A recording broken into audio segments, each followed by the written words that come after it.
이제 수요일이면 성탄절 예배입니다. 성탄절이 다가오는데 이렇게 성탄절이 올 때마다 저는 저 자신에게 묻는 질문이 있습니다. 너는 정말 성탄절이 기쁘냐 하는 겁니다. 여러분들도 여러분 자신에게 한번 물어보시기 바랍니다. 성탄절이 오는데 성탄절이 기쁜가 하는 겁니다. 어릴 때는 성탄절은 정말 기쁜 날이었습니다.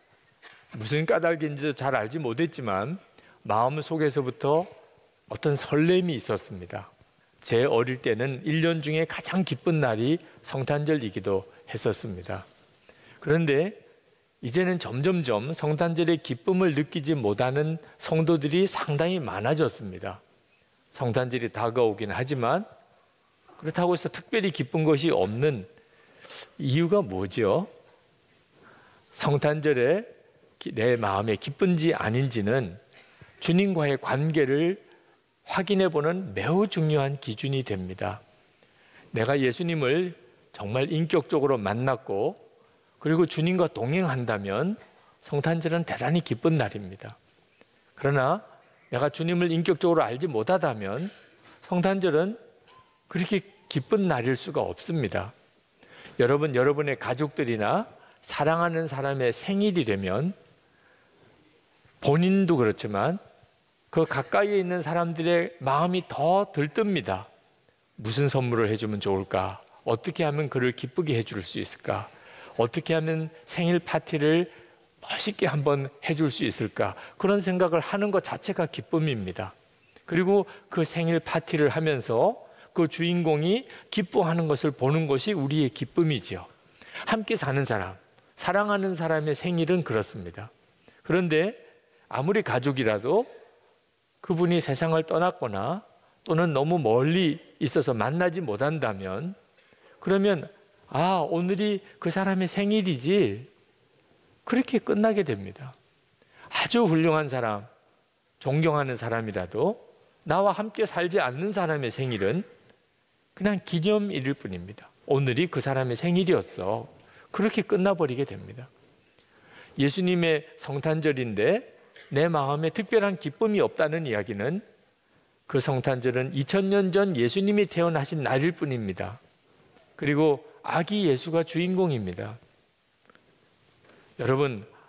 여러분의 아버님 생신 때 아버님이 태어날 때 사진 보면서 즐거워합니까?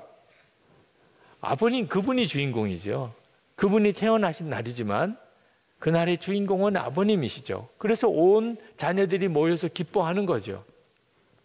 성탄절의 기쁨의 비밀은 지금 그 예수님이 나와 함께 계시는 것을 내가 아는 것입니다.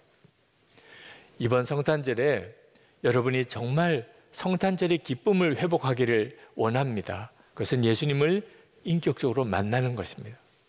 성탄절의 주인공인 예수님 그분을 내가 친밀히 아는 것입니다. 그러면 예수님을 어디서 만납니까? 처음 예수님이 태어나실 때 그때의 유대 땅 베들레헴 들판에 양떼를 지키는 목자들이 밤에 천사를 만났습니다. 그리고 그 천사가 그 목자들에게 온 세상의 구주가 이제 나셨는데 마구간에 가보라는 겁니다. 아니 온 세상의 구주가 나셨는데 마구간에 가서 그분을 만나라는 겁니다. 누가복음 2장 10절부터 이렇게 말씀했습니다. 두려워 무서워하지 말라. 보라 내가 온 백성에게 미칠 큰 기쁨의 좋은 소식을 너에게 전하노라. 오늘 다윗의 동네에 너희를 위하여 구주가 나셨으니 곧 그리스도 주시니라. 너희가 가서 강보에 쌓여 구유에 누워있는 아기를 보리니 이것이 너희에게 표적이니라. 온 세상의 구주이신 분이 마구간에 짐승이 먹고 자는 그 마구간에 나셨다는 것이 바로 성탄절 메시지입니다. 지금도 우리가 예수님을 어디서 만날까? 예수님을 인격적으로 만날 수 있는 곳이 어딜까? 마구간입니다. 마구간에 가봐야 됩니다. 아니 예수님이 계신 마구간이 도대체 어디란 말입니까? 우리의 마음입니다. 예레미야 17장 9절에 만물보다 거짓되고 심히 부패한 것은 마음이라 누가 능히 이를 알리오마는. 여러분, 우리 마음이 짐승들이 먹고 자는 마구간보다 훨씬 더럽고 거짓되고 부패되어져 있습니다. 그런데 예수님께서 2000년 전에 이 땅에 어린 아기로 태어나셨을 뿐만 아니고 예수님을 영접한 모든 성도들의 마음에 주님이 오셨다는 거예요. 이건 정말 너무나 놀라운 일이죠. 우리는 종종 내 마음을 좀 알아달라고 그렇게 말을 하긴 하지만 솔직히 여러분의 마음을 누구에게 열어 보여줄 수 있습니까? 사랑하는 가족들, 부부 사이에, 부모 자녀 사이에도 여러분의 마음을 다 내어놓을 수 있을 자신이 있습니까? 정말 끔찍한 일이죠. 그런데 만왕의 왕이신 온 인류의 구주이신 예수님께서 그 마음, 내 마음에 오셨다는 거예요. 이것이 바로 예수님을 믿는 겁니다. 우리가 예수님을 영접했다는 말은 말 그대로 사실 예수님이 우리 안에 오시는 것입니다. 그러면 마음이 완전히 뒤바뀌게 됩니다. 정말 사람에게 도무지 열어 보일 수 없는 마구간보다 더 더러운 우리 마음이 예수님이 거처하는 처소, 성전이 되는 거죠. 그래서 삶이 완전히 바뀌는 겁니다. 마음이 마구간에서 하나님의 성전이 되면서 우리의 삶 전체가 바뀌는 것입니다. 사도 바울은 예수님을 영접한 빌립보 교인들에게 이렇게 살라고 말씀을 했습니다. 빌립보서 2장 2절부터 4절까지입니다. 마음을 같이하여 같은 사랑을 가지고 뜻을 합하여 한 마음을 품어 아무 일에든지 다툼이나 허용으로 하지 말고 오직 겸손한 마음으로 각각 자기보다 남을 낮게 여기고 각각 자기 일을 돌볼 뿐더러 또한 각각 다른 사람들의 일을 돌보아 나의 기쁨을 충만하게 하라. 우리가 근본적으로 아주 이기적이고 욕심의 사람입니다.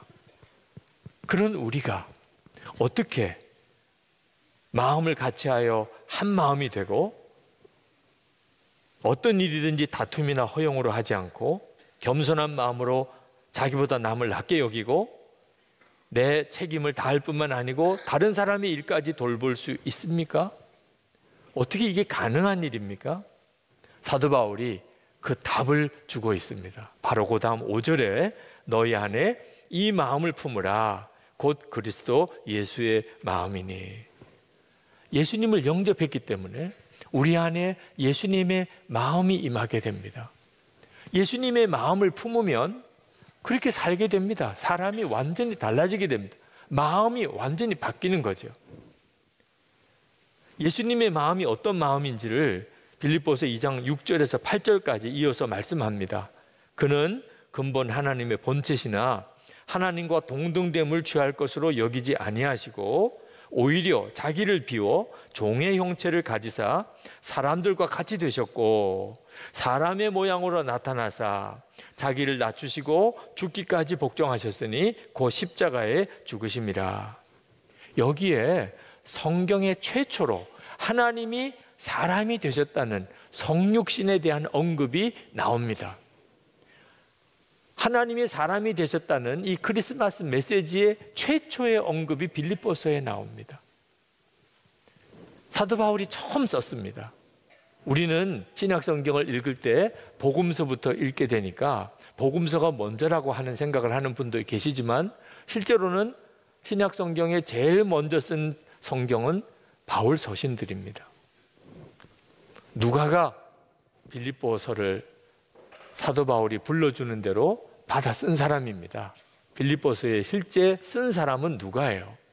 그 누가가 사도 바울을 통해서 하나님이 사람이 되신 분이 예수님이라는 사실을 듣고 그가 예수님의 어머니 마리아도 만나고 실제로 예수님과 함께 제자로서 섬겼던 제자들도 만나면서 예수님의 모든 일대기를 다 듣고 그렇게 기록한 것이 누가복음입니다.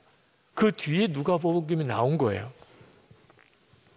사도 바울은 예수님이 하나님이시지만 사람이 되셨다고. 그게 자기를 낮추신 것이라고.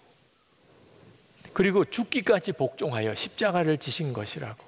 그렇게 증거하면서 예수님의 마음을, 자기를 낮추고 죽기까지 순종하는 것이라고 우리에게 말씀하고 있는 겁니다. 우리 안에 오신 예수님은 하나님이신데 자기를 낮추어 사람이 되시고 그리고 죽기까지 순종하여 십자가를 지신 그분입니다. 그 예수님의 마음을 품으라는 거예요. 그러므로 성도는 겸손히 다른 사람을 섬기며 하나님의 말씀에 죽기까지 순종하는 사람입니다. 사도 바울은 이 말씀을 바로 빌립보 교회 문제에 적용을 합니다. 빌립보 교회는 아주 심각한 문제가 있었습니다. 그는 빌립보 교회에 아주 충성스럽고 열심히 대단했던 두 여성도가 있었는데 유오디아와 순두계라는 사람. 근데 이 두 사람이 너무나 사이가 안 좋은 거예요. 계속 서로 싸우는 겁니다. 그건 교회 전체의 근심이 되지요. 그게 사도 바울에게까지 전해졌습니다. 빌립보 교회의 큰 걱정이에요. 유오디아와 순두계가 너무 마음이 안 맞아요. 서로 싸워요. 그래서 사도 바울이 그 유오디아와 순두계의 실명을 거론하면서 이렇게 권면합니다. 빌립보서 4장 2절에 내가 유오디아를 권하고 순두계를 권하노니 주 안에서 같은 마음을 품으라. 이 말씀은 빌립보서 2장 5절에 주 예수님의 마음을 품으라는 것과 똑같은 말씀이에요. 이것이 예수 믿는 성도의 삶입니다. 예수님의 마음을 품고 나면 해결 안 될 문제가 없어요. 그때 비로소 교회는 교회다운 교회가 되는 거예요. 저는 성탄절이 되면 제 마음에 계시는 주 예수님을 바라보게 됩니다. 전에는 그러지 않았어요. 그래서 성탄절의 진짜 기쁨을 몰랐어요. 그냥 기념일이었어요. 그런데 제 안에 거하시는 예수님을 바라보는 눈이 뜨이면서 성탄절은 말할 수 없는 기쁨이 되었어요. 제 마음은 마구간보다 더 더러웠어요. 그런데 예수님이 거처 하시는 처소, 성전이 되었어요.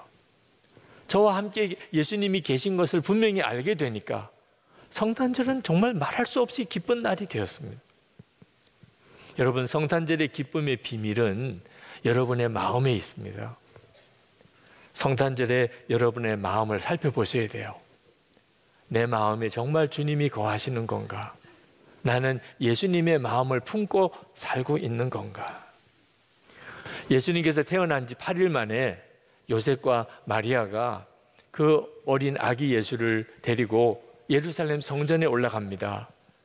규례를 행하기 위해서. 그런데 그때 시므온이라는 선지자를 만나요. 이 시므온은 성령이 충만한 사람으로 하나님께서 메시아를 볼 것이라는 예언을 주셨어요. 그래서 하나님이 언제 메시아를 만나게 해줄지 기다리고 있었습니다. 그런데 그날 요셉과 마리아가 아기 예수를 데리고 그 성전을 들어오는데 시므온의 가슴에 성령이 뜨겁게 역사하기 시작했어요. 바로 저 아기다. 그래서 그 어린 아기 예수에게 가서 하나님께서 그 아이를 축복하시는 기도를 하고, 그때 예수님의 어머니 마리아에게 아주 의미심장한 예언을 합니다. 누가복음 2장 35절에 나옵니다. 또 칼이 내 마음을 찌르듯 하리니 이는 여러 사람의 마음의 생각을 드러내려 함이니라 하더라. 예수님의 어머니 마리아가 마음이 칼로 찌르듯 할 것이라, 그렇게 예언하였어요. 실제로 예수님의 어머니 마리아는 그런 고통을 겪습니다. 가장 특별한 때가 예수님이 죄 없이 십자가에 달려 죽으시는 것을 목격하는 순간 아니겠습니까? 정말 마음이 칼로 찌르는 듯한 고통을 겪습니다. 그런데 예수님의 어머니 마리아만 아닙니다. 예수님을 정말 마음에 영접한 사람은 누구나 다 그 마음에 고통을 겪습니다. 이것이 여러분이 진짜 예수님을 영접했는지를 여러분 스스로가 확인할 수 있는 길이기도 합니다. 19세기에 영국 성공의 주교인 J.C. 라일이 하나님의 자녀에게는 두 가지 큰 표지가 있다. 하나는 내면의 평화이고 또 하나는 내면의 전투이다 라고 했습니다. 여러분이 진짜 하나님의 자녀라면 여러분 안에 예수님으로 인한 평화가 있고 또 동시에 예수님 때문에 여러분 속에는 싸움이 일어납니다. 라일은 이렇게 계속 말합니다. 수많은 기독교인들이 일요일마다 예배당에 나간다. 그들의 이름은 세례자 명부에 올라 있다. 그들은 사는 동안 기독교인으로 간주된다. 기독교식으로 결혼식을 하고 죽어서도 기독교인으로 묻힌다. 그러나 그들의 신앙에는 싸움이 전혀 보이지 않는다. 그들은 영적 전투, 수고, 충돌, 자기 부인을 모른다. 이런 기독교는 생명의 기독교가 아니다. 그것은 주 예수께서 세우시고 그분의 사도들이 전한 신앙이 아니다. 참된 기독교는 싸움이다. 그랬습니다. 여러분, 예수님을 영접하는 순간에 우리 안에는, 우리 마음 안에는 싸움이 일어납니다. 우리 마음의 보좌를 차지하고 있던 옛사람, 죄와 육신의 종로를 닫은 그 옛사람이 보좌에서 내려오고 예수 그리스도께서 내 마음의 보좌에 앉으시게 되는 그 과정 자체가 싸움인 것입니다. 어느 성도님이 예수동행 일기에서 이렇게 쓰셨어요. 오늘은 직장에서 팀장과 다투지 않았습니다. 새벽 기도 때부터 주님을 바라보고 있었기 때문입니다. 마귀는 오늘도 여러 가지 시험거리를 만들었습니다. 몇 번 목에까지 올라오는 말을 내뱉을 뻔했습니다. 그때마다 주님을 바라봄으로 혈기나 논리로 따지지 않고 받아들일 수 있었습니다. 점심 식사 때 주님께서 오늘 식대를 제가 내라는 마음을 주셔서 오늘 점심은 우리 부서의 단합을 위하여 제가 쏘겠습니다 했더니 팀장이 깜짝 놀라며 고마워했습니다. 그러면서 커피는 자신이 사겠다고 하여 모처럼 우리 팀 분위기가 훈훈해졌습니다. 사실 속상한 일이 많은 하루였는데 이상하게 감동적인 하루라고 여겨집니다. 여러분, 이것이 자연스러운 성도의 삶입니다. 우리 안에 내 육신과 내 자아의 욕구가 여전히 있지만 이미 우리 안에 예수님이 와 계십니다. 예수님께서 나에게 주님의 마음을 부어주십니다. 그 사이에서의 다툼이 있습니다. 여기서 예수님이 승리하시면 예수님께서 왕 되신 자의 삶을 살게 되는 것입니다. 예수님은 그저 우리에게 그저 낮아지라, 그저 순종하라고 말씀하시지 않았습니다. 예수님께서 함께 하시겠다는 거예요. 주님이 함께 하시니까 낮아져도 된다. 주님이 나와 같이 계시니까 순종하라고 하시는 겁니다. 예수님이 나와 함께 계시는 것을 계속 알게 하시고 그 사실을 바라보게 하시니까 예수님과 동행하는 기쁨이 충만하게 된 겁니다. 이것이 바로 성탄절을 맞이하는 자의 기쁨입니다. 나와 함께 계시는 그 주님이 이 땅에 오신 날이니까요. 여러분, 만약에 옆방에서 예수님께서 여러분을 위해서 정말 큰 소리로 간절히 기도해 주신다면 여러분에게 어떤 어려움이 있든지 무엇이 두렵겠습니까? 예수님이 옆방에서 기도해 주고 계시다면. 그런데 예수님이 옆방에서 기도하시는 정도가 아니고 여러분의 마음 안에서 예수님이 탄식하며 기도하고 계십니다. 로마서 8장 26절에 이와 같이 성령도 우리의 연약함을 도우시나니 우리는 마땅히 기도할 바를 알지 못하나 오직 성령이 말할 수 없는 탄식으로 우리를 위하여 친히 간구하시느니라. 예수님께서 우리 마음에 거하신 것은 정말 놀라운 일입니다.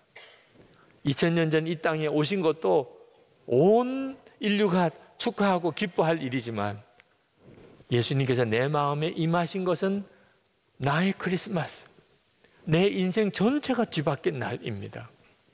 제가 안산에서 목회할 때 서울에서 예배를 드리러 오는 분이 있으셨습니다. 그것도 꽤 서울에서 먼 거리에서. 그래서 제가 만났어요. 어떻게 그렇게 먼 거리를 주일 예배 드리려고 여기까지 오십니까? 그랬더니 그분이 하시는 이야기가 자기는 정말 예수님을 만날 수 있는 교회, 예수님을 느낄 수 있는 그런 예배를 드릴 수 있는 교회를 찾고 있다는 거예요. 그래서 여기까지 오게 됐다는 겁니다. 제가 그분과 대화를 하고 그리고 조용히 생각했습니다. 제가 가지고 있는 갈망이었어요. 예수님을 만날 수 있는 교회, 예배를 드릴 때 예수님이 함께 계심을 느낄 수 있는 그런 예배를 드릴 수 있는 교회가 제 마음의 갈망이었어요. 만약에 그런 교회가 있다면 정말 비행기를 타고서라도 갈 거예요. 아무런 어떤 사례비를 받지 않아도 그 교회에서 무슨 일을 지키든지 그 교회에서 섬기고 싶을 거예요. 그것이 제가 가지고 있는 갈망이에요. 그런데 저는 목사예요. 그러니 그런 교회가 있다고 해도 갈 수가 없어요. 여러분들은 마음대로 갈 수 있잖아요. 저는 갈 수가 없어요. 담임 목사가 다른 교회 가면 어떻게 해요?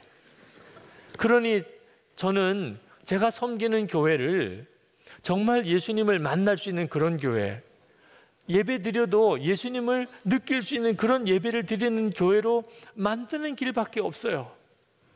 그래서 교인들에게 24시간 주님을 바라보라고 그렇게 계속 권하는 거예요. 예수님과 친밀히 동행하는 삶을 살라고 권하는 거예요. 그것만이 예수님께서 만나주시는 교회, 예수님을 정말 느낄 수 있는 예배를 드리는 교회가 될 수 있기 때문입니다. 그런데 성탄절에, 크리스마스, 주님은 이미 그 은혜를 우리에게 주셨어요.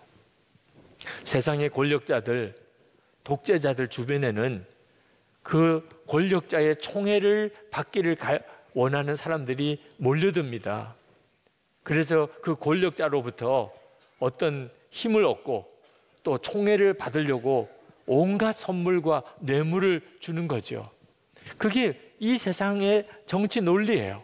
사람들은 다 어떤 권력과 또 권력자의 총애를 바랍니다. 그런데 만왕의 왕이신 예수님도 그렇게 믿는 성도들이 있습니다. 예수님으로부터 어떤 복을 받으려고, 예수님으로부터 뭔가 특별한 은혜를 받으려고 나름대로 최선을 다해요. 예수님이 기뻐할 만한 일이라고 생각되는 것이라면 해요. 주일에 교회를 나와요. 예배를 드려요. 찬송을 부를 때 큰 소리로 불러요. 기도도 큰 목소리로 드려요. 헌금도 열심히 해요. 그렇게 하면서 예수님으로부터 내가 은혜를 좀 받아야 되겠다, 내가 뭔가 좀 복을 받아야 되겠다고 생각하는 것, 이것은 정말 주님을 모르는 거예요. 주님의 마음을 정말 이해 못하는 거예요. 만왕의 왕이신 주님이 우리에게 원하시는 것은 우리의 마음을 달라는 거예요. 주님이 원하시는 것은 우리 마음이에요. 그리고 지금 우리 마음에 거하시고 계시다는 것을 믿으라는 거예요. 에베소서 3장 17절에 믿음으로 말미암아 그리스도께서 너희 마음에 계시게 하옵시고, 이것이 성탄절에 주님이 우리에게 원하시는 것입니다. 이것이 믿어지면, 예수님이 내 마음에 거하시는 것이 정말 믿어지면, 그러면 돈이 뭐가 필요해요? 권력이 뭐가 필요해요? 예수님 그분이 내 안에 계신데 예수님 한 분이면 정말 충분하죠. 그게 바로 성탄절의 기쁨입니다. 여러분, 성탄절의 기쁨을 어디서 다시 찾죠? 여러분의 마음입니다. 여러분의 마음에 이미 주님이 오셨어요. 여러분이 그 사실을 정말 믿으셔야 돼요. 주님을 향하여 마음을 활짝 여시기 바랍니다. 예수님이 이미 여러분의 마음에 오셔서 여러분의 왕이심을 진짜 믿으시기 바랍니다. 주님의 마음을 품어야 돼요. 우리 안에 이미 오셨어요. 이것이 우리 개인의 크리스마스예요. 여러분이 이번 성탄절을 준비하고 기다리면서 주님을 향하여 여러분의 마음을 활짝 여십시오. 그리고 이미 여러분 안에 오신 주님을 바라보세요. 그러면 성탄절이 완전히 다른 날이 됩니다. 주님의 은혜가 여러분 이번 성탄절에 여러분과 여러분 가정에 충만하시기를 아, 성탄절이 정말 기쁜 날이구나.